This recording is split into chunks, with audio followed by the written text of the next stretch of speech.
I guess I'm not done with this lifestyle. I still really like it. I feel a lot of security in this lifestyle, if I'll be completely honest. This lifestyle gives me a breathing space where sometimes like, hey there, my handsome and pretty little Cobras, and welcome back to the Cobras. Now, for those who are here new, my name is Mignon Cobra and I make minimalism videos. So if you've seen the title, it is quite the bold statement. But yeah, after my 1 year minimalism break, I am returning to minimalism. So if you're curious, what are my reasons? I have 3 reasons and I'm gonna share that with you guys. So without further ado, let's just get into the video. Let's get it, let's go. Woo. Just a little bit of background info before we get started for anybody who's new here. I took a 1 year minimalism break starting in January of 2022 and currently it is January 2023 and I just kind of wanted to share with you guys why I'm returning to minimalism. I honestly thought I wasn't going to come back. Like I've been doing this for about 8 years and I was just like, I felt like I had learned everything that I had to learn. But taking a 1 year break gave me so much more insight into the lifestyle that I think that is probably really helpful and is actually going to bring me to my first point. So point number 1 is I realized I can't abandon my community. I can't abandon my little baby Cobras. So in this 1 year minimalism break of like, living my life as if I wasn't a minimalist or giving myself the freedom to have whatever it is that I wanted to do, whether or not it was, minimalistic or me being a good minimalist, was I kind of realized that there's a lot of things out there that can be, I guess, detrimental to people. And I think minimalism can be a very good shield, especially because here in the West, we live in a very consumeristic society. And as I was navigating this entire year, there were times where sometimes I would get caught or bit by the shopping bug and I would just start to shop. And sometimes, like, I'm not gonna lie, there are plenty of times this year where sometimes I look at my bank statements and I was kind of like, that was a bit much spending that. And I kind of realized that, like, especially because my audience is a lot younger, I realized that there's actually a lot that I can provide, insight on my experience as a minimalist that I think that I could share to my younger audience. To my surprise, I thought that minimalism would be a topic that I would probably have an older audience, but to my surprise, that is not the case. I actually have a very young audience. So it's kind of given me a lot of insight on how I want to run my channel, knowing that the bulk of my audience is very young, that hopefully I could pass on a lot of the things that I have learned in my minimalism journey so that they can avoid the mistakes that I have made, that they can have a better state of affairs in their own life. So because of that, I realized that even if I don't really feel like being, maybe the best of minimalist, I realized that, not to sound arrogant and not to say that I'm so amazing and I have so much knowledge to pass on. It's not that, but I just kind of realized at the end of the day, for me to say that I don't want to run my YouTube channel like a minimalism channel, I realized I'd be abandoning my community and that just didn't sit right with me. I just felt like my heart and my passion doesn't lie in making other types of videos. I mean, yeah, sometimes I want a spicy video where I talk about makeup and I talk about clothes because I do like fashion, like as my own personal taste. But at the same time, I realized that that doesn't serve my audience. And one of the things that I've learned in, being a content creator for the past 5 years is the most rewarding aspect of being a content creator was that I was most happy when I made videos that you guys enjoyed, where I got a lot of feedback and a lot of comments and people saying like, this helped my life a lot. And I realized that is what people have always talked about, where you want to serve others and you want to provide value for others. And that's what my minimalism channel has done. So because of that, I realized I can't abandon you guys. So I will be making a lot more minimalism content in the future. And I really do think that this break will give me a different perspective on what it's like to be a minimalist from the perspective of a normal person. Because I haven't been a normal person for almost 7 years. I've just been, hardcore, stoic, extreme minimalist. And I feel like in some ways I had lost touch with reality. But this break has kind of given me a taste of some of the hardships that are out there, and you can use minimalism to navigate them so that we don't go broke and we can find self-love. Okay, number 2, consumerism gets real old real fast.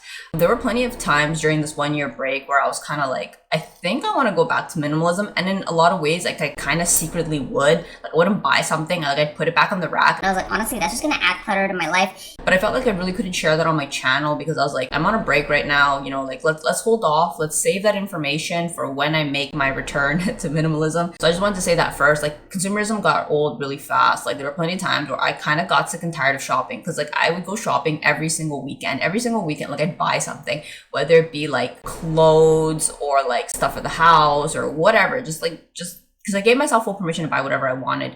But yeah, there's some weekends where I was like, is this really all that there is to life? Like, don't get me wrong, I am super grateful for having had the opportunity to buy whatever I wanted every single weekend for an entire year. But at the same time, it reacquainted me with that empty hole that sometimes we feel inside that shopping doesn't fill. And I know that sounds like super arrogant and maybe very privileged of me to say that, but like that is the honest truth. That is really what I feel. I didn't really understand that as a minimalist. Like I hadn't shopped for a really long time, and I thought that people who said, you know, shopping leaves a void inside, like they're just and they don't know what they're talking about. But it's kind of true. You kind of sometimes have to experience these things for yourself to know that actually that's kind of sort of true. So I really do want to practice a little bit of more discipline in my life with minimalism so that I can kind of enjoy consumerism and I guess a more moderate form.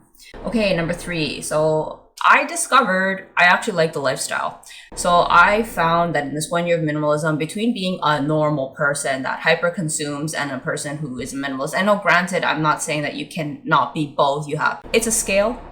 I'm just saying, generally speaking, in this 1 year, it kind of revealed to me that between the two lifestyles, you know, I mean, you can partake in both, but I kind of found that I actually do really enjoy minimalism. Maybe not the most of extreme versions as I have practiced in the past, but just like the general philosophy and the lifestyle is actually pretty nice. Like, just practically speaking, if you are not very religious about minimalism is actually very nice. Like, for 1, it keeps clutter out of your home. 2, you save so much money. 3, you're not placing your self-worth on material possessions. I think I just took minimalism too far, if I'll be completely honest. The fact that I even have to say in these type of things on camera means that, yeah, I definitely took minimalism too far. I kind of realized I do really appreciate the non-clutter aspect, because recently with all the things that I have brought in, like I bought lots of shoes. I think honestly I bought way too many shoes. Like I don't even want to count how many shoes I bought. It's so much clutter. And like the free PR packages on top of all of the clothes that I have also bought myself, it's like my closet, like, I mean, yes, it's probably less than the typical person, but like still, like it's a lot of clutter, and I'm just not used to it because, yeah, I've been so disciplined for so long that it's kind of like,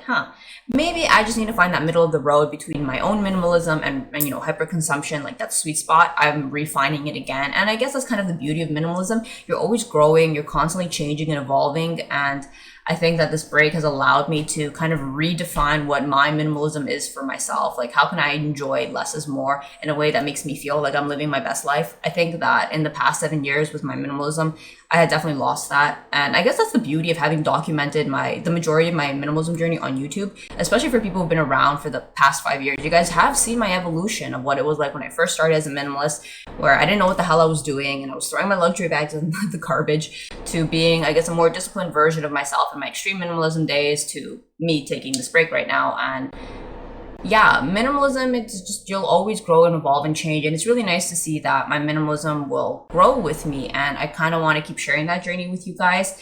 I think there'll probably be times in the future where I probably will put my minimalism back on the back burner again. I might take another break in the future, maybe not as long as a year, maybe several months. And I would love to document that with you guys and see what I can learn. Because I think I am fairly young. Like, I'm still like in my early 30s. I do think that there's still a lot to grow and see and change as, you know, what is it like to be an older minimalist? Like, what have I learned from my own minimalism journey? And maybe I might quit in the future. Like, I have no idea, but I wanted to take you guys along for the ride because I guess I'm not done with this lifestyle. I still really like it. I feel a lot of security in this lifestyle, if I'll be completely honest. This lifestyle gives me a breathing space where sometimes, like, the rat race, I don't know if it's just my personality. Like, I have a really soft personality. The rat race, it chokes me. It leaves me feeling exhausted. And minimalism gives me that break to say, like, no, I don't want to partake in that. Like, that doesn't serve me. I don't want to be part of that. Please, like, no. And minimalism allows me that. Like, I don't feel judgment in minimalism. Like, I mean, yes, there is judginess in minimalism too. Like, don't get me wrong, it's not a perfect lifestyle, but between the two, I'm just really glad that I found it. So moving forward, what does this mean for this channel? I am returning to minimalism. I'm definitely going to be pumping out a lot more minimalism content, core minimalism content, and hopefully maybe from a healthier perspective, because I think some of the content I was making in the past was probably not the healthiest. Thank you so much to everybody who came along for this 1 year ride. That was like super fun, especially for all the new little Cobras that have come along. And I will see you guys in the next minimalism video. Thanks for watching. Bye.